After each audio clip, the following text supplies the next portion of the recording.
Magnolia Hotshots palit na naman ng import. Nuni Omot out. Sino nga ba ang papalit? Magugulat dito ang mga Hinebra fans. Scotty Thompson, mababago yung role sa Barangay Hinebra. Bakit kaya? Naging maganda nga yung debut game ng Barangay Hinebra ngayong conference kung saan nilampaso nga nila ang guest team na Macau Black Knights.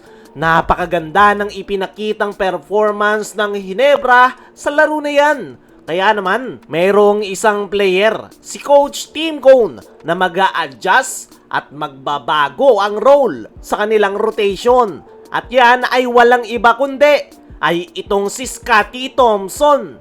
Ito ngang si Scotty mga chong ay hindi nakapaglaro sa Hinebra kontra Macau Black Knights dahil nagre-recover pa siya na mga oras na yon sa kanyang injury.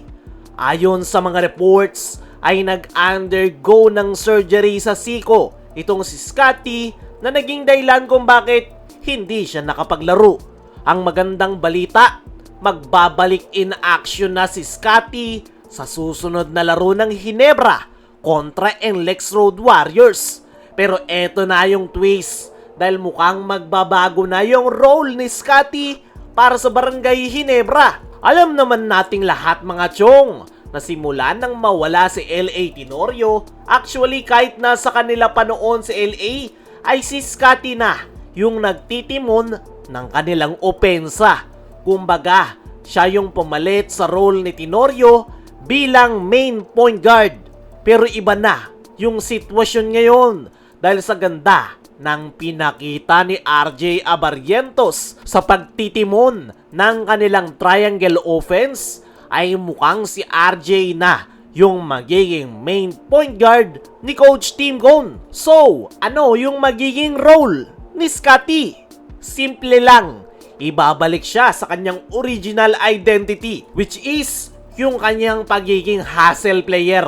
Kung matatandaan nyo, bago pa siya maging primary playmaker ng Hinebra, kilala si Scotty bilang rebounding machine, energy guy, defensive stopper, at tinatawag pa nga siya noon na point center dahil kahit gwardya, kaya niyang makipagsabayan sa rebounds sa mga big man. At ngayon, mukhang ibabalik na ng Hinebra yung role na yan ni Scotty Thompson. Dahil ngayong si RJ na yung magiging main point guard ng Hinebra, ay mas makakapag-focus si Scotty pagdating sa rebounding, depensa, off-ball movement at paggawa ng hustle plays. At dyan nga mas effective si Scotty dahil every time na nakakakuha ito ng rebound at nakakagawa ng hustle plays, ay tumataas yung energy ng kanilang kupunan at nagre-resulta ng magandang overall performance. Kaya naman, para sa akin mga chong, tama lang na si RJ Abarrientos yung maging main point guard ng Barangay Hinebra para maibalik ni Scotty yung kanyang dating gawain noon sa Barangay Hinebra kung saan nakafocus ito sa kanyang pagiging hustle player. Tandaan, kapag nasa hustle mode si Scotty, ibang level yung energy na nakukuha ng Hinebra. Kaya naman, kaabang-abang yung pagbabalik ni Scotty sa Barangay Hinebra dahil hindi lang basta comeback ang mangyayari, kundi isang malaking pagbabago sa kanyang role na po pwedeng muling magbalik sa Barangay Hinebra sa kanilang championship run. Kaya mga chong, ano sa tingin nyo? Mas effective ba si Scotty bilang main point guard o mas deadly siya bilang hustle player? I-comment mo lang dyan sa ibaba. Samantala, Magnolia Hotshots palit na naman ng import. Nuni Omot out. Sino nga ba ang papalit? Matapos ang 0-3 start ng Magnolia ngayong conference, ay sa pangatlong pagkakataon ay magpapalit na naman sila ng import. Ayon sa mga reports, ay nagpaalam na si Nuni Omot sa Magnolia Hotshots. At ngayong araw-araw darating yung panibagong import ng Magnolia Hotshots.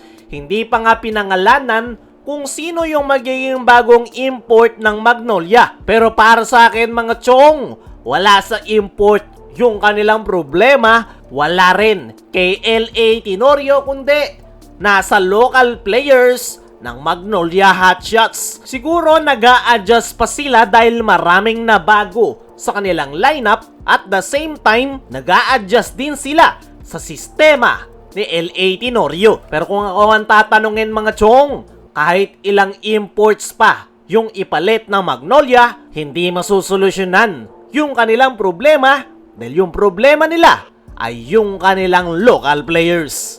Kaya mga chong, ano ang masasabi nyo na magpapalit na naman ng import ang Magnolia? Ano rin yung masasabi nyo na magbabago yung role ni Scotty at balik na siya sa kanyang pagiging hustle player? I-comment mo lang dyan sa ibaba.